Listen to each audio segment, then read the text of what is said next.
Hello, friends. This is Dave Hurwitz, executive editor at ClassicsToday.com, here with the film score to 2001, The Space Odyssey, but not the one you think it is.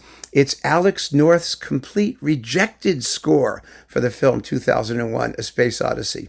Not many people knew that this existed, or that there was an actual film score done for the movie. This does not, it happens all the time.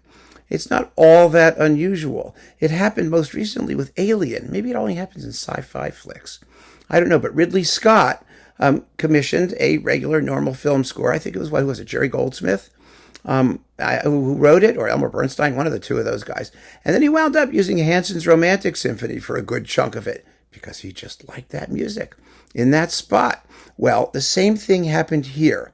Alex North was really looking forward to doing this. He was hired. He saw the film. And initially, when he saw the film, the initial edits of the film, they find music to go behind the scene, just to sort of give a sense of what the director has in mind. And so he knew what Kubrick had in mind. He knew Strauss. He knew the Blue Danube. He knew that was coming. And he thought he could match it. He really did. It's almost the same thing as, for example, with Franz Waxman, in Sunset Boulevard.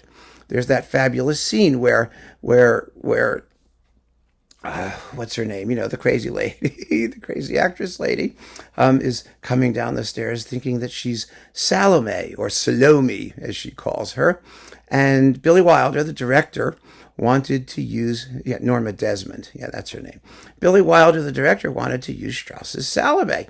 And Waxman said, no, I can do it. And if you know the final scene from Salome, and you listen to that mad scene in Sunset Boulevard, you can hear that the ideas are exactly the same. I mean, not musically, not the textures, let's put it this way, are strikingly similar. The weird trills, the little bitty flits of theme coming and going, except that when Salome does her big apotheosis, Waxman substitutes the theme he came up with for Norma Desmond, which is a tango, a demented, twisted tango. Oh, it's even better. And that's what Waxman said. He said, I can do this. And Billy Wilder let him. Well, in this case, Kubrick did not let him. And so Alex North went to London. He wrote tons of music. It's 45 minutes or so of music here. And track by track, you've got the main title, and you've got, the primitive people things, and you've got the dawn of mankind, and you've got the space station docking, the Blue Danube episode, and the trip to the moon, and the spacey things, and he did it quite a bit. And then Kubrick never even told him whether it was going to be used or not. He recorded it. He had a cassette of it. And then he went to see the film, and none of his music was in it. None of it had been used. And, Robert Townsend this was one of his, project babies. The producer at Varèse, Sarabande, who ran the show there.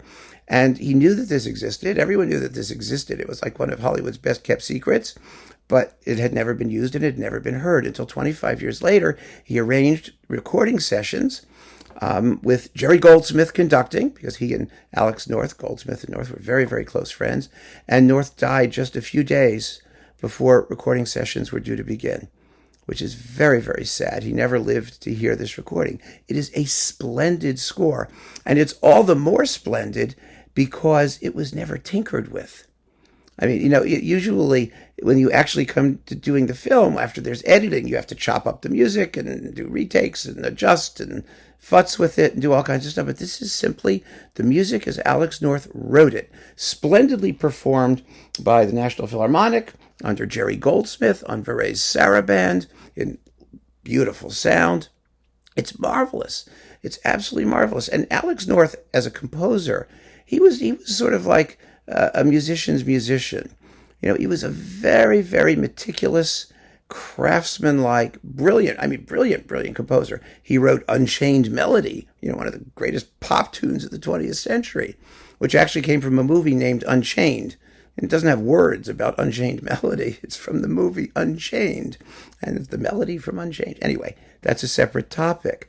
Alex North did that, and he did Spartacus, and he did, these fabulous, Cast of Thousands things, and then he did, Who's Afraid of Virginia Woolf and some other stuff like that. He was really a brilliantly versatile musician, as all the great film composers were. And this was one of his masterpieces. It was certainly headed in that direction, let's put it that way. And so it was a labor of love from all concerned to record the original 2001. And since we all know the music that made it into 2001, it's particularly fun to listen to this and hear Alex North's take on the same sort of stuff, using these known pieces as models for his own music. And it's not about which one is better. They're different. And they get the job done. They really do. Quite successfully, I think. Both of them. But this is a brilliant recording. And because it never suffered the indignity of being attached to a film, however great the film is, the music exists for itself.